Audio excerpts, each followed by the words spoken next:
Vous n'avez pas seulement survécu, vous avez triomphé. Les tempêtes qui ont hurlé contre vous, les épreuves qui semblaient vouloir vous écraser, les silences de Dieu qui paraissaient interminables.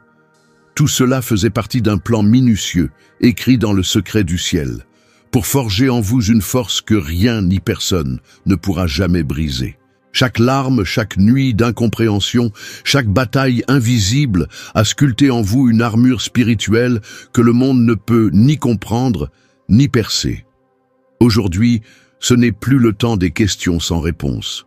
Aujourd'hui, le ciel ouvre ses archives et brise les sceaux pour vous révéler ce qui était caché jusqu'ici, pourquoi ces tests sont venus, ce qu'ils ont révélé de votre véritable identité et surtout, ce qui s'apprête à s'ouvrir devant vous. Car ce n'est pas une simple saison de transition, c'est l'entrée dans un territoire spirituel que vous n'avez encore jamais foulé. Là où d'autres reculent, vous allez avancer. Là où beaucoup hésitent, vous marcherez avec une assurance que rien n'ébranlera. Préparez-vous, car ce que vous allez entendre maintenant ne vous donnera pas seulement des réponses. Cela déclenchera en vous une transformation irréversible. Alors, avant que nous allions plus loin, si cette vérité commence déjà à résonner dans votre esprit, faites un geste prophétique. Mettez un like pour sceller cet instant. Abonnez-vous si ce n'est pas encore fait pour rester connecté à chaque parole qui descend du ciel et écrivez 99 dans les commentaires. Pourquoi 99? Parce qu'il symbolise la dernière étape avant la complétude, le moment où Dieu vient chercher celle ou celui qui manque pour que le troupeau soit au complet. Aujourd'hui, vous êtes ce 99e et le berger est déjà en marche vers vous. Focalisez vos prières, car l'heure est venue où le ciel ne répond plus aux mots qui flottent sans direction. Dans les temps que nous traversons, les prières vagues sont comme des flèches tirées dans le vent. Elles se perdent avant même d'atteindre la cible. Dieu cherche des voix qui savent exactement ce qu'elles demandent, des cœurs qui parlent avec une intention claire et une foi sans vacillement. Chaque demande que vous formulez dans sa présence est une clé. Mais comprenez ceci, toutes les clés ne s'ouvrent pas de la même manière. Certaines ne fonctionnent que lorsqu'elles sont taillées à la perfection, façonnées par la précision de vos mots et l'alignement de votre esprit sur la mission qu'il vous a confiée. Quand vous priez sans objectif précis, vous risquez d'ouvrir des portes qui ne vous appartiennent pas, ou pire, de laisser fermer celles qui mènent directement à votre destinée. Mais quand vos paroles sont ajustées au plan divin, elles deviennent comme un code spirituel impossible à déchiffrer pour l'ennemi. Le ciel reconnaît ce langage et libère les réponses avec une vitesse qui dépasse la logique humaine. Pensez à Élie sur le mont Carmel. Il n'a pas prié au hasard, il n'a pas parlé en espérant vaguement un signe. Il a demandé à Dieu de faire descendre le feu sur un autel précis, dans un lieu précis, à un moment précis. Et le feu est tombé. Pas demain, pas plus tard, mais à l'instant même où la prière a été prononcée. Voilà la puissance d'une prière ciblée. Si vous priez pour votre mission, nommez-la. Si vous priez pour une percée, définissez exactement dans quel domaine vous l'attendez. Si vous priez pour la restauration, indiquez quelle relation, quelle partie de votre vie a besoin de cette intervention. Ce n'est pas que Dieu ne sait pas, mais il honore la foi de ceux qui savent exprimer avec exactitude ce qu'il a déjà mis dans leur cœur. Beaucoup se demandent pourquoi leurs prières semblent rester suspendues dans l'air, comme si elles n'avaient jamais été entendues. C'est souvent parce qu'elles sont diluées dans le flou. Une prière précise est comme un contrat céleste. Elle porte votre signature spirituelle et appelle la signature divine pour sceller la réponse. Et il y a une vérité que vous devez entendre maintenant. L'ennemi redoute plus que tout un croyant qui sait prier avec précision. Parce qu'une telle prière n'est pas seulement une demande, c'est une arme. Elle frappe juste, brise les résistances et ouvre des passages que même des années de combat n'auraient pas pu débloquer. Dans cette nouvelle saison, vous ne pouvez plus vous permettre de gaspiller une seule parole. Chaque phrase doit être une flèche enflammée qui perce le ciel et revient chargée de la gloire de Dieu. Ce n'est pas le moment d'essayer, c'est le moment de déclarer. Ce n'est pas le moment de deviner, c'est le moment de savoir. Alors, Arrêtez-vous un instant et demandez-vous, si Dieu me donnait exactement ce que je lui ai demandé ce matin, saurais-je l'utiliser immédiatement pour avancer dans mon appel? Ou serais-je encore en train de réfléchir à ce que je voulais vraiment? Si la réponse n'est pas claire, alors votre prière doit l'être davantage. Parce que voici le mystère que je sens dans mon esprit. Dans les jours qui viennent, une seule prière bien placée, prononcée dans la foi et l'alignement, pourra produire plus que toutes celles que vous avez faites en une année entière. Et si cette prière devait être faite cette semaine, sauriez-vous quoi dire? Purifiez votre cercle. Car dans cette saison qui s'ouvre devant vous, chaque voix autour de vous agit comme un vent. Soit elle alimente la flamme que Dieu a allumée en vous, soit elle tente de l'étouffer. Vous ne pouvez plus marcher en laissant vos oreilles exposées à ceux qui sèment le doute, ni votre cœur ouvert à ceux qui ne comprennent pas ou ne veulent pas comprendre l'ampleur de votre appel. Il y a des personnes qui étaient nécessaires pour l'étape précédente, mais qui deviendront un poids mort si elles vous suivent là où Dieu vous emmène maintenant. Ce n'est pas de l'orgueil, c'est de la survie spirituelle. Ce n'est pas un rejet, c'est une protection divine.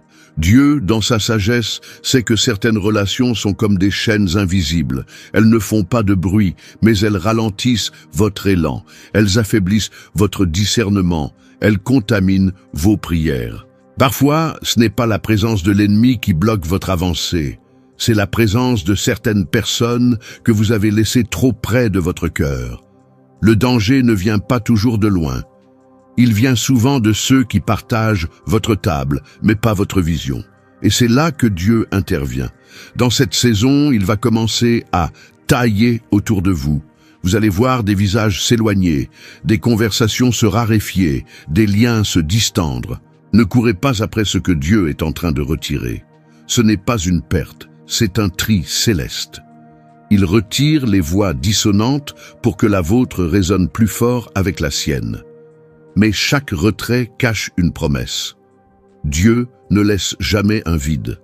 Là où il coupe, il greffe. Là où il retire, il place. Et ce qu'il place dans votre vie maintenant n'est pas ordinaire. Ce sont des alliances stratégiques, forgées dans la prière, soudées dans la foi, alignées avec votre mission.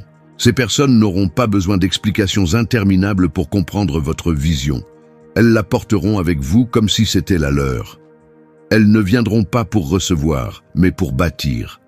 Elles ne seront pas là pour applaudir votre lumière, mais pour l'alimenter. Rappelez-vous de David et Jonathan. Leur lien n'était pas une amitié superficielle, c'était une alliance divine. Jonathan a protégé David même quand cela lui coûtait son trône. Voilà le genre de connexion que Dieu veut établir pour vous. Des âmes prêtes à se tenir entre vous et la tempête, non pas par intérêt, mais par mandat céleste.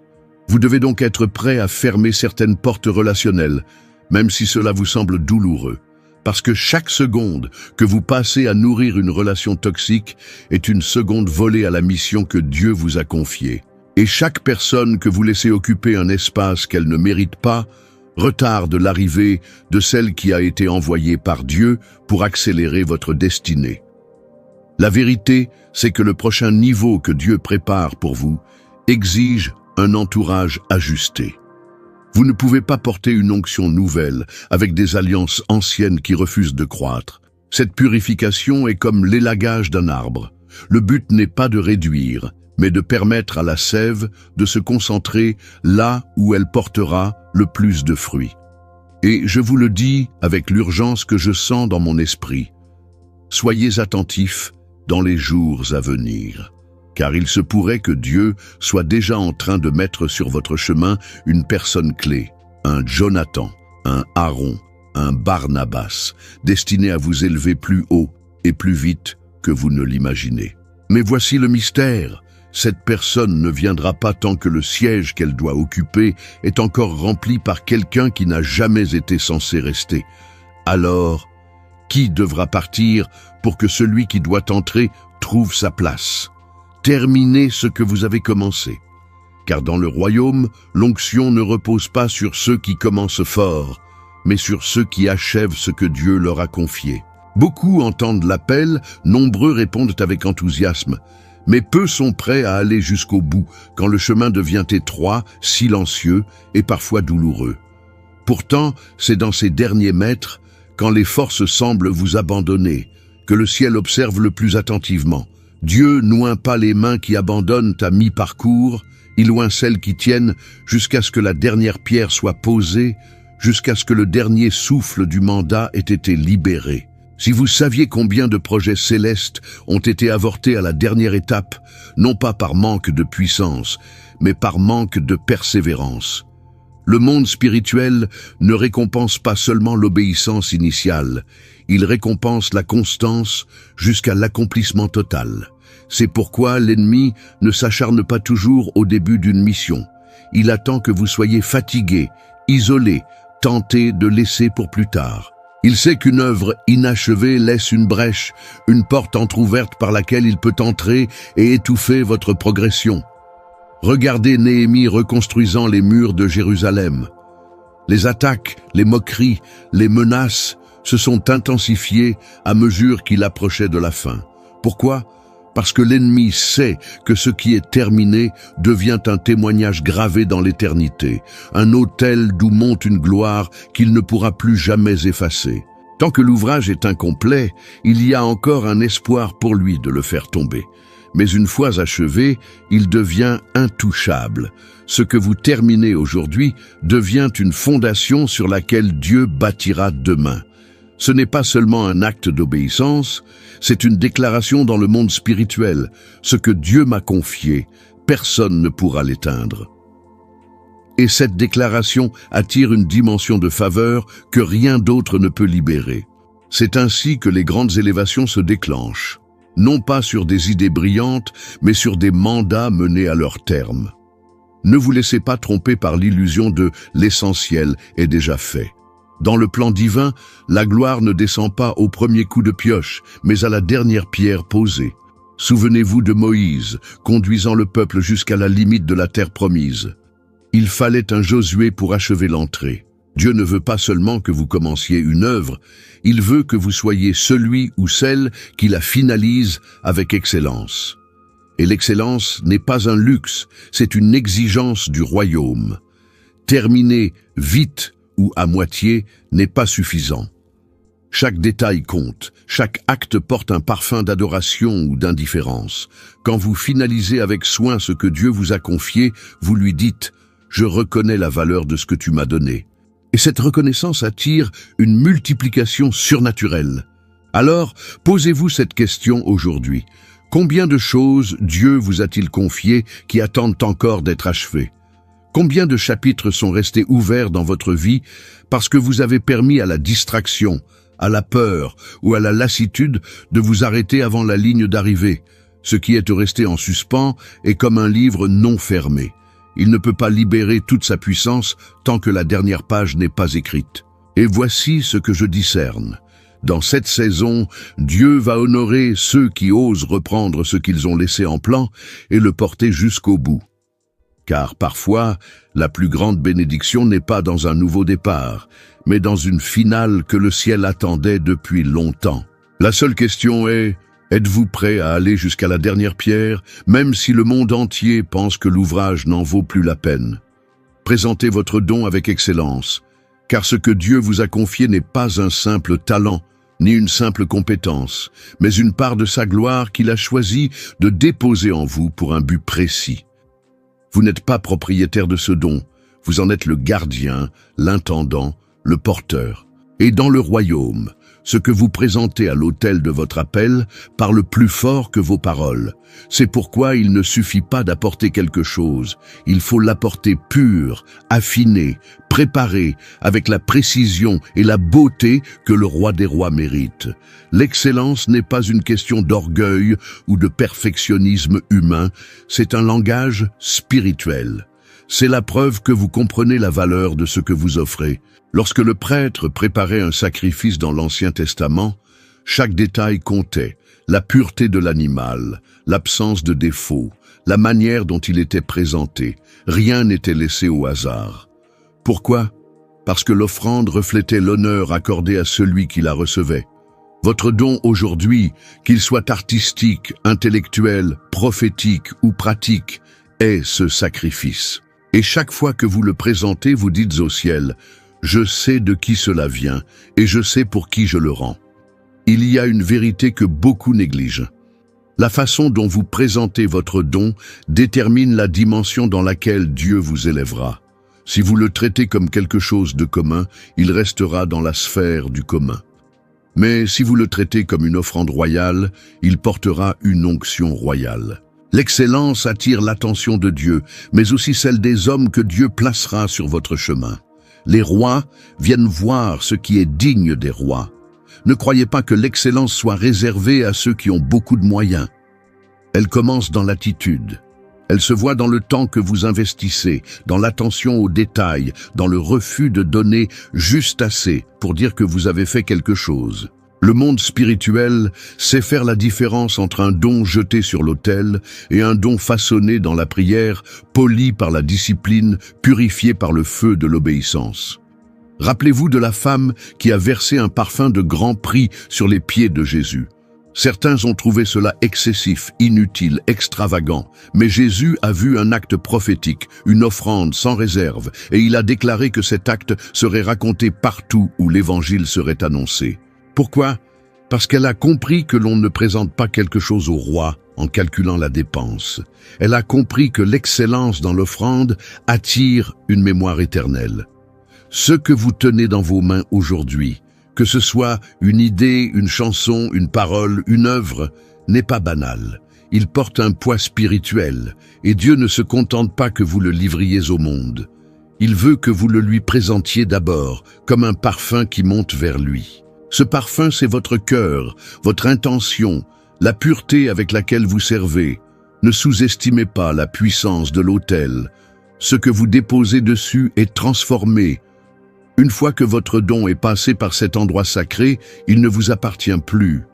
Il devient une arme, une lumière, un instrument de percée pour d'innombrables vies. Mais souvenez-vous, si vous placez quelque chose de négligé sur l'autel, c'est une négligence que vous présentez devant le roi. Et je vous le dis avec solennité, dans cette saison, Dieu élève ceux qui ont compris que leur don n'est pas pour impressionner, mais pour honorer. Il ne cherche pas ceux qui travaillent pour la reconnaissance, mais ceux qui travaillent pour sa gloire. C'est dans cette posture que les dons se multiplient, que l'onction se décuple et que les portes s'ouvrent vers des sphères où seule l'excellence spirituelle peut vous porter. Car il y a quelque chose que vous devez savoir.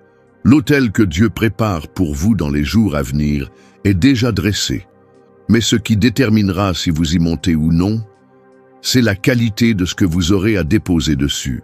Alors, si demain le roi vous appelait à vous présenter devant lui, votre don serait-il prêt à être offert? Marchez par les portes préparées, car ce qui s'ouvre devant vous n'est pas le fruit de vos efforts humains, mais le résultat d'une orchestration divine, commencée bien avant que vous ne sachiez que vous auriez à y entrer. Certaines portes ne se brisent pas à coups d'insistance. Elles ne cèdent pas aux mains impatientes. Elles ne répondent pas aux stratégies humaines. Elles obéissent à un seul langage, celui de l'obéissance et du timing de Dieu. Vous avez enduré, vous avez attendu, vous avez refusé de forcer le passage. Et aujourd'hui, le ciel déverrouille devant vous des accès que personne ne pourra refermer. Ces portes sont particulières. Elles ne sont pas visibles pour tous. Aux yeux du monde, elles peuvent ressembler à des murs ou à des impasses. Mais pour vous, elles vont soudain se transformer en passages lumineux. Parce que votre nom a déjà été prononcé à l'intérieur, parce que votre mission a déjà été annoncée dans des lieux où vos pieds ne se sont pas encore posés. Il y a des conversations où votre nom a circulé sans que vous le sachiez. Des personnes ont déjà parlé en votre faveur, touchées par l'Esprit de Dieu, préparant l'atmosphère pour votre arrivée. Ce n'est pas le moment de laisser la peur ou le doute vous retenir. Vous ne franchissez pas ces seuils parce que vous vous sentez prêt. Vous les franchissez parce que Dieu vous a préparé, parfois à travers des saisons où vous pensiez être oublié. Mais tout ce temps, il vous formait. Il façonnait votre caractère. Il alignait vos pas avec le moment précis où les verrous spirituels tomberaient d'un seul coup. Souvenez-vous de Joseph. En une seule journée, il est passé de prisonnier à gouverneur, non pas parce qu'il avait trouvé une clé, mais parce que Dieu avait tourné le verrou au moment exact. C'est ainsi que fonctionne le timing du royaume. Vous pouvez vous sentir encore vêtu des habits de l'ancienne saison, mais aux yeux du ciel, vous portez déjà l'autorité de la nouvelle. Et lorsque ces portes s'ouvrent, vous devez entrer avec la conscience que chaque seuil est sacré. Il ne s'agit pas seulement d'une opportunité, mais d'une responsabilité. Vous ne franchissez pas ces portes pour occuper un espace. Vous y entrez pour remplir une mission, pour porter la lumière là où elle n'était pas, pour libérer une bénédiction qui attendait votre arrivée. Dans cette saison, marchez par les portes préparées. C'est accepter que Dieu vous conduise dans des lieux où vos compétences seules ne suffiraient pas, où votre réseau ne pourrait pas vous placer, où votre expérience passée n'explique pas votre présence. C'est reconnaître que vous êtes là parce qu'un décret céleste a été prononcé. Et quand un décret vient du ciel, aucun système terrestre ne peut le bloquer. Mais sachez aussi ceci, ces portes ne resteront pas ouvertes indéfiniment. Elles sont liées à un moment précis dans l'agenda de Dieu. Avancer avec hésitation, c'est risquer de voir le passage se refermer. Voilà pourquoi il vous a entraîné à marcher par la foi et non par la vue, à reconnaître sa voix, même au milieu des bruits de la peur et des murmures de l'incertitude. Alors, préparez-vous, car ce que vous allez traverser maintenant ne sera pas une simple étape de plus. Ce sera un basculement, un point de non-retour. Une fois passé ce seuil, votre vie ne pourra plus jamais revenir à ce qu'elle était. Vous vous apprêtez à entrer dans des salles où votre présence seule changera l'atmosphère. Mais la vraie question est, quand le ciel vous dira « avance », aurez-vous le courage de poser le pied sur le seuil sans regarder en arrière? Élus de Dieu, l'heure est venue où tout ce qui semblait être contre vous se révèle avoir été pour vous. Les nuits silencieuses, les portes fermées, les batailles invisibles. Rien n'était un hasard. Chaque moment a été un coup de ciseau divin, sculptant en vous une stature que même les tempêtes n'ont pas pu ébranler. Vous ne sortez pas de cette saison comme vous y êtes entré. Vous en sortez marqué par le sceau du roi, porteur d'une autorité que le monde spirituel reconnaît. Ce n'est pas simplement votre nouvelle saison, c'est le début d'un règne. Vous n'êtes plus en train de chercher votre place. Vous êtes en train de la prendre. Vous êtes appelé à bâtir, à parler, à agir comme quelqu'un qui sait que le ciel marche à ses côtés. Et partout où vous irez, la faveur vous précédera comme une lumière qui force les ténèbres à reculer. Écoutez bien, Dieu n'a pas investi tant de temps et de feu en vous pour que vous viviez petit. Vous êtes destiné à influencer, à bouleverser des atmosphères, à devenir la preuve vivante que sa gloire n'est pas une idée, mais une réalité. Ce qui vous attend n'est pas fragile. Ce qui vous attend ne peut pas être annulé par un homme. Ce qui vous attend est déjà signé, déjà scellé, déjà libéré dans l'éternité. Alors, marchez avec un courage qui ne se négocie pas. Avancez comme si chaque pas était prophétique. Parlez comme si chaque mot allait briser une chaîne. Agissez comme si chaque geste allait ouvrir une porte pour d'autres, parce que c'est exactement ce qui va se produire. Et maintenant, je vous lance un acte prophétique. Écrivez dans les commentaires « Je marche dans mon règne ». Déclarez-le devant le ciel et la terre. Laissez vos mots devenir une bannière que l'ennemi ne pourra ignorer. Tenez-vous droit, car le ciel vous accompagne. Regardez devant, car les bénédictions vous poursuivent déjà. Et rappelez-vous, ce n'est pas vous qui avez choisi cette mission, c'est celui qui vous a choisi, et son choix est irrévocable.